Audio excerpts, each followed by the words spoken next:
ಇನ್ನು ಮೈಸೂರಿನಲ್ಲಿ ರೈತರ ಅರೆಬೆತ್ತಲೆ ಪ್ರತಿಭಟನೆ. ಜಿಲ್ಲಾಧಿಕಾರಿ ಕಚೇರಿ ಮುಂದೆ ರೈತರು ಹೋರಾಟ ನಡೆಸಿದ್ದಾರೆ. ಕಬ್ಬು ಬಾಕಿ ಕೊಡಿ, ಬರಪೀಡಿತ ಅಂತ ಘೋಷಿಸಿ, ರೈತರ ಸಾಲ ಮನ್ನಾ ಮಾಡಿ ಅನ್ನೋದು ಇವರ ಒತ್ತಾಯ. ಕೇಂದ್ರ ಬರ ಅಧ್ಯಯನ ತಂಡ ಕಳಿಸುವಂತೆ ಒತ್ತಾಯಿಸ್ತಾ ಇದ್ದಾರೆ.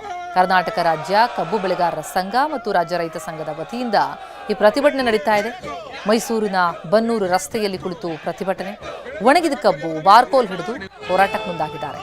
ಉಸ್ತುವಾರಿ ಸಚಿವರು ಸೇರಿ ಸರ್ಕಾರದ ವಿರುದ್ಧ ಘೋಷಣೆ ಕೂಗ್ತಾ ಇದ್ದಾರೆ. ಆಕ್ರೋಶವನ್ನ ಹೊರಹಾಕ್ತಾ ಇದ್ದಾರೆ. ಕಬ್ಬು ಬಾಕಿಯನ್ನು ನೀಡಬೇಕು, ರೈತರ ಸಾಲ ಮನ್ನಾ ಮಾಡಬೇಕು, ಬರಪೀಡಿತ ಅಂತ ಘೋಷಣೆ ಮಾಡಬೇಕು ಎಂದಿದ್ದಾರೆ. ಏನು ಹೇಳಿದ್ದಾರೆ ರೈತರು ಕೇಳಿ. ರಾಜ್ಯದಲ್ಲಿ 20ಕ್ಕೂ ಹೆಚ್ಚು ಜಿಲ್ಲೆಗಳು ತೀವ್ರ ಬರದಿಂದ ಕಂಗೆಟ್ಟಿದ್ದಾವೆ. ಸರ್ಕಾರ ಮಂತ್ರಿಗಳು ಮಂತ್ರಿ ಸ್ಥಾನಕ್ಕಾಗಿ ಅವಿವೇಕಿಗಳು ಡೆಲ್ಲಿಗೆ ಹೋಗ್ತಾ ಇದ್ದಾರೆ. ಇವ್ರು ಅನ್ನ ತಿನ್ನಲ್ವೇನ್ರಿ? ನಾಚಿಕೆ ಆಗಬೇಕು ನಿಮಗೆ. ಮೊದಲು ನಮ್ಮ ಕಬ್ಬು, ರಾಗಿ, ಜೋಳ, ಸೂರ್ಯಕಾಂತಿ, ಹತ್ತಿ ಎಲ್ಲ ಒಣಗಿದೆ. ಕಳೆದ ಸಾಲಿನಲ್ಲಿ ಮುಖ್ಯಮಂತ್ರಿಗಳು ಹೇಳಿದಿರಿ, ಯಾರು ಬೆಳೆ ಹಾಕಬೇಡಿ, ಮಳೆ ಇಲ್ಲ ಅಂತೇಳಿ. ನೀವು ಹೇಳಿ 2 ತಿಂಗಳಾಯಿತು.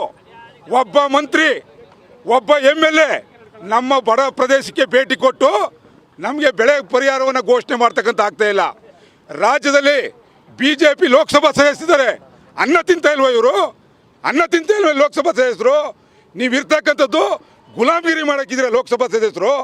ಪಾರ್ಲಿಮೆಂಟ್ಲಾಗಲಿ ಕೇಂದ್ರದಲ್ಲಾಗಲಿ ಧ್ವನಿ ಎತ್ತಿ ರಾಜ್ಯದಲ್ಲಿ ಬರದ ಪರಿಸ್ಥಿತಿ ಇದೆ, ಇದ್ರ ಬಗ್ಗೆ ನಿಯೋಗ